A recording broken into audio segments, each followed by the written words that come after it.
नमस्कार, आप देख रहे हैं पंचायती राज न्यूज और मैं हूं आपके साथ छवि। मंदसौर में शिवना नदी के बीच में दशहरा समाज की कुलदेवी विराजत हैं। यहां साल में एक बार प्रदेश के विभिन्न शहरों में बसे समाज जन व अन्य राज्यों में बसे समाज के लोग पहुंचते हैं और कुलदेवी की पूजा अर्चना करते हैं। मुक्तिधाम क्षेत्र से पहले गहरी जलकुंभी और शिवना के पानी के बीचों बीच कुलदेवी विराजत हैं। यहां तक पहुंचने के लिए भी भक्तों को नाव का सहारा लेना पड़ता है। नाव में बैठकर नदी का रास्ता पार कर देवी तक पहुंचते हैं और विधि विधान से पूजा करते हैं। नदी पर पर्यटन व मौज मस्ती करने नहीं बल्कि आस्था व भक्ति के साथ पूजा करने के लिए बड़ी संख्या में समाजजन पहुंचते हैं। शुक्रवार को भी दशहरा नागर समाज के लोगों ने इसी परंपरा के अनुसार पूजा अर्चना की। इस दौरान आरती से लेकर हवन, पूजन व अभिषेक हुए।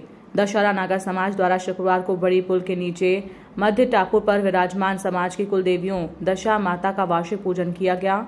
सुबह से यहां समाजजनों के पहुंचने का सिलसिला शुरू हो गया था। कुलदेवी पूजन के अवसर पर देश भर से 3000 से अधिक समाज के लोग यहां पर जमा हुए। सुबह 7 बजे हाटकेश्वर पशुपतिनाथ पूजन के बाद अभिषेक हुआ। फिर 9 बजे यज्ञोपवीत संस्कार व हवन का आयोजन हुआ। 11 बजे कुलदेवी पूजन एवं महाआरती की गई। बताया जाता है कि 1976 के बाद हमारे इष्ट देव के बताने के बाद ही हमारी कुलदेवी मंदसौर में विराजित हुई। कई समय से पूजा नहीं होने के कारण रुष्ट हैं। तभी से दशहरा नागर समाज के लोग हर साल ज्येष्ठ शुक्र की सप्तमी को यहां पहुंचकर कुलदेवी की पूजा करते हैं।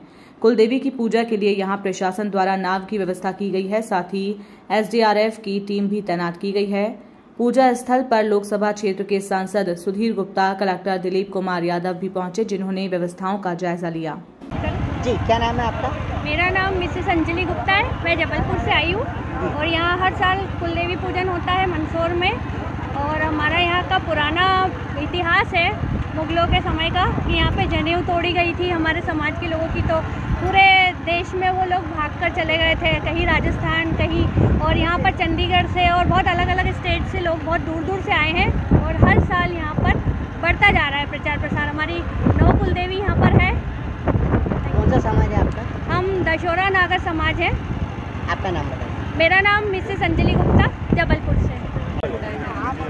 जी बताएं, कार्यक्रम आयोजित किया जा रहा है, क्या कार्यक्रम है? ये कुलदेवी पूजन का कार्यक्रम है दशहरा प्रश्नोत्तर नागर समाज के द्वारा। किस तरह से कार्यक्रम आयोजित किया जा रहा है, किस तरह से विशेष पूजा अर्चना की जा रही है? ये क्या महत्व है? प्रतिवर्ष वार्षिक पूजा होती है ज्येष्ठ शुक्ल सप्तमी के दिन। प्रतिवर्ष समाज बंधु यहाँ आते हैं और पूजन अर्चन करते हैं और अपने पशुपतिनाथ का हाटकेश्वर का पूजन करते हैं और अभिषेक कराते हैं। क्या महत्व है आज के दिन? आज के दिन का हम प्रतिवर्ष आते हैं, वर्षों से आते चले आ रहे हैं। हमारी कुलदेवी का पूजन प्रतिवर्ष वर्षों से चले आ रहे हैं। आपका नाम? दिनेश दशहरा उज्जैन से गाँव जिला खरगोन से आया हूँ। मुझे 2007 से यहाँ पर दामोदर जी ने आमंत्रित किया था। हम एक दूसरे परिचित नहीं थी, केवल फ़ोन नंबर लिखा धर्मशाला में। उससे मैं पहली मीटिंग में आया था। और हमारा दशहरों का इतिहास ऐसा है कि हम जूनागढ़ के निवासी थे, नागर ब्राह्मण। तो हमारे 12 ब्राह्मणों को यहाँ पर राजा ने इनवाइट किया पूजा कराने के लिए। तो हमारी ये खासियत थी कि हम दक्षिणा नहीं लेते थे किसी से। तो वहाँ के राजाओं से यज्ञ हवन करवाया। तो वहाँ के राजा के पुरोहितों ने कहा कि इनको जब तक हम दान नहीं देंगे तब तक हमारे यज्ञ का पुण्य लेगा। हमको पूछा गया कि दान लीजिए, हमने कहा नहीं, हम दान नहीं ले सकते। तो उन्होंने फूलों में छुपा करके, स्वर्ण मुद्राएं छुपा करके हमको यूँ किया ग्रहणामयी, तो ग्रहणामयी करके हमने ले लिया। तो उसी समय जूनागढ़ में हमारे जो हटकेश्वर भगवान थे वो हमको रोज़ सोने के सिक्के देते थे। हमारे जीवन में अपन दशहरों का चलता था वहाँ पर नागर ब्राह्मणों का। तो वह उसी समय से बंद हो गया। यहाँ से 12 ब्राह्मण जो गए वापस, उन्होंने कहा तुमने दान लिया है? हमने कहा नहीं लिया। तो उन्होंने खोल के देखा तो हमको निष्कासित कर दिया था। हम मंदसौर में आकर बसे। यहाँ के राजा ने हमें जिम्मेदारी वगैरह सब कुछ दिया और हम बहुत सालों तक राज करते रहे यहाँ पर। हम तलवार, करछी और सभी तिलक, ये तीनों का हम प्रयोग करते थे। हमारे पास सभी सब साधन थे।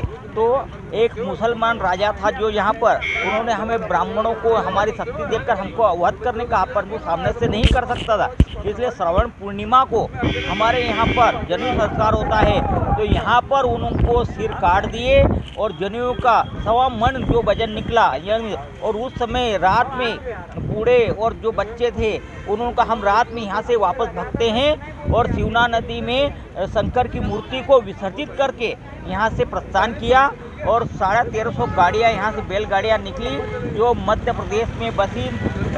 उज्जैन तक जो बसे वो सुगंधी कहलाए, इत्र धंधा करते थे। हम गुप्त संदेश भेजते, हम गुप्ता कहलाए, मंडलोई जमींदार थे। और इस प्रकार हमने दसोरों का जनेऊ छुपाकर हमने वहाँ पर कार्य किया और हम ब्राह्मण नहीं कहलाए, हम दसोरे बढ़िया बन गए हैं। तो अभी हमारा एक अभियान चल रहा है कि वापस दसोरा नागर बने।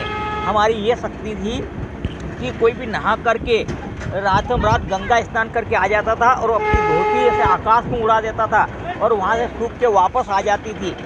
ये हमारा दसों का इतिहास है। हमारी कुल देवी जो है यहाँ पर ऐसे पड़ी, हमें मंदिर बनाने का बहुत सोच रहे। जब देवी चाहे, हमारे पैसे भी इकट्ठे हो गए और ज़मीन प्रशासन हमको दे दे तो हम बिल्कुल मंदिर का यह निर्माण कर सकते हैं। जय माता दी। यदि खबर अच्छी लगी हो तो हमारे चैनल को लाइक, सब्सक्राइब और शेयर करते रहिए। किसी भी प्रकार की खबर, भ्रष्टाचार, घटना की जानकारी देनी हो तो नीचे लिखे नंबरों पर